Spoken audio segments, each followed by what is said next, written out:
pas. J'étais surprise, hein. Je veux dire, c'est un beau pas au Maroc de voir accéder à une fonction aussi importante une femme. Je trouve que c'est de bon augure et ça nous donne des espoirs. Alors pour ce qui me concerne, je vais parler de ce printemps arabe, de ce côté-ci de la Méditerranée, puisque je pense qu'on n'est pas exempt de responsabilité. En effet, donc, 10 ans après le fameux 11 septembre, les sociétés arabes opposent un cinglant démenti à celles et ceux qui jusqu'alors se gaussaient de cette exception arabe. Alors aux yeux de trop nombreux observateurs, ces sociétés, parce que majoritairement musulmanes, étaient non seulement vouées à vivre sous des régimes autoritaires, mais elles ne pouvaient évoluer que de manière irrationnelle, violente, voire terroriste, et certainement pas pacifique et démocratique. Aujourd'hui, ce printemps arabe, je l'ai dit, secoue le joug de nombreux régimes dictatoriaux et sonne la fin de cette exception. Et de l'autre côté de la Méditerranée, le printemps arabe ne nous épargne pas, il nous force à une tâche essentielle qui est celle de l'introspection et de la critique des politiques que nous avons menées à l'égard de ces États. Et pour ce faire, je vais aborder un point particulier qui est le partenariat euro-méditerranéen. Et donc ce printemps arabe met à nu le partenariat euro-méditerranéen et l'inanité des politiques de voisinage menées par l'Union européenne en direction des différentes villes de la Méditerranée. Depuis son entrée en vigueur en 1995, le partenariat euro-méditerranéen a toujours été dénoncé par les Verts européens qui en ont prédit l'échec à moyen terme. Parce qu'en effet, pour nous, ce partenariat était en fait une fiction qui reposait sur garantissent notre approvisionnement en pétrole, gardent leur population sous contrôle sécuritaire sous prétexte de lutte contre le terrorisme islamiste, au prix de graves violations massives et sanglantes des droits les plus élémentaires des citoyens arabes et surtout nous ont aidés à juguler violemment si nécessaire les flux migratoires vers le continent européen.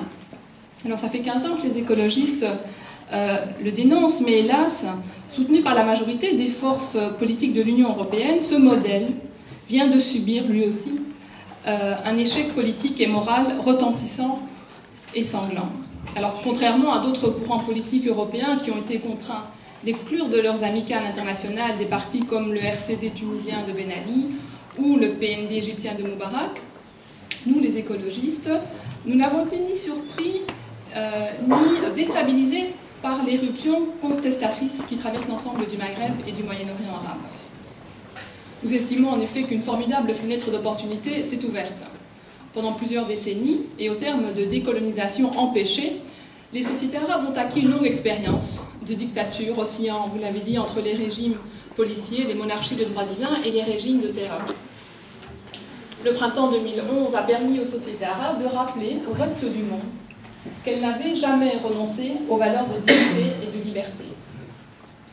Nos démocraties, ici en Occident, souvent vieillissantes et désenchantées, en crise financière, sociale, environnementale, mais aussi morale, seront-elles à la hauteur du défi lancé par les peuples du Sud et de l'Est de la Méditerranée?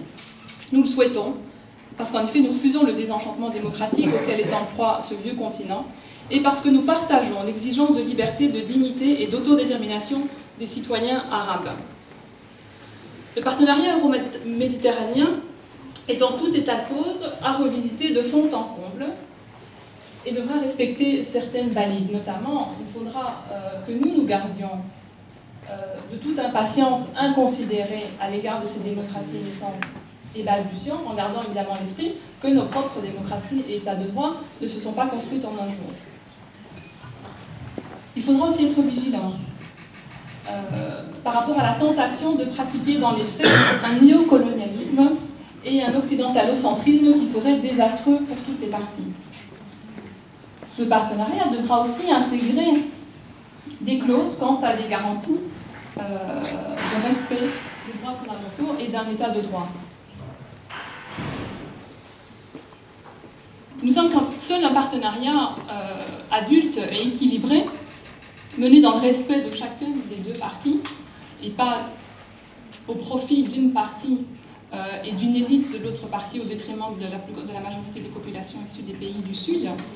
Donc seul ce partenariat adulte mené dans le respect de chacun ouvrira la voie aux espoirs de paix et de développement.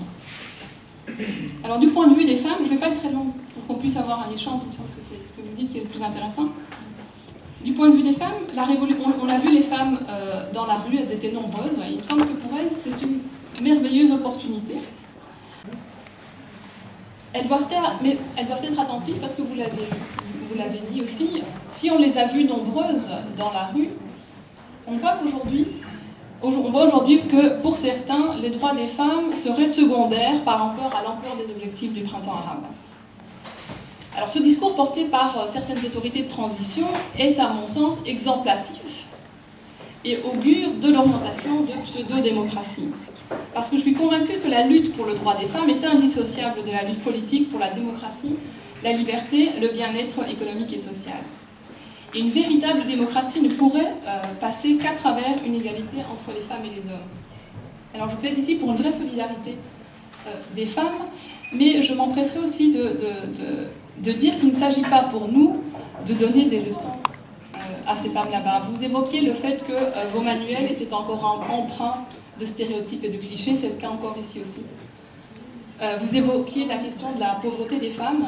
On voit aujourd'hui que le gouvernement prépare un certain nombre de mesures d'austérité dont on sait que les premières victimes de ces mesures vont être les femmes aussi. Donc il y a vraiment lieu de construire des solidarités entre femmes.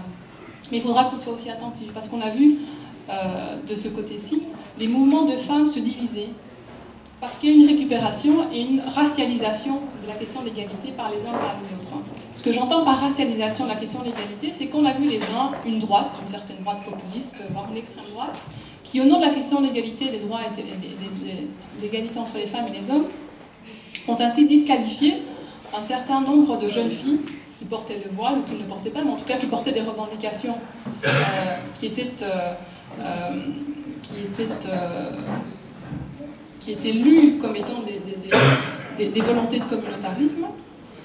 Et donc on a vu ces questions d'égalité entre les femmes et les hommes récupérées et présentées comme étant des questions culturelles. Et que des gens dont on n'a jamais entendu parler sur le terrain de l'égalité de manière générale se sont soudain fait les plus grands défenseurs de l'égalité dès le moment où il s'agissait de disqualifier un certain nombre de jeunes filles. Et puis de l'autre côté aussi, il ne s'agit pas pour nous de nous faire... on entend de l'autre côté de la Méditerranée des mouvements plus conservateurs qui disent que ce sont des valeurs de l'Occident. Et certaines femmes, dans le mouvement des femmes, ont effectivement repris à leur compte ce discours. Je pense qu'il faudra être attentif parce que, et ne pas oublier qu'on a, j'ai envie de dire, un combat commun qui est celui de la liberté individuelle. Quel que soit le choix que les femmes feront, il faut qu'elles puissent le faire. Et que nous avons, j'ai envie de dire, en tant que femmes du Nord et du Sud, un ennemi commun, c'est le patriarcat. Quelle que soit la façon dont il se présente, il s'organise et il s'articule des deux côtés de la Méditerranée, il provoque les mêmes effets sur les femmes. Et donc, il est fondamental que dans la construction de ces solidarités, on garde ça à l'esprit pour ne pas diviser le mouvement des femmes.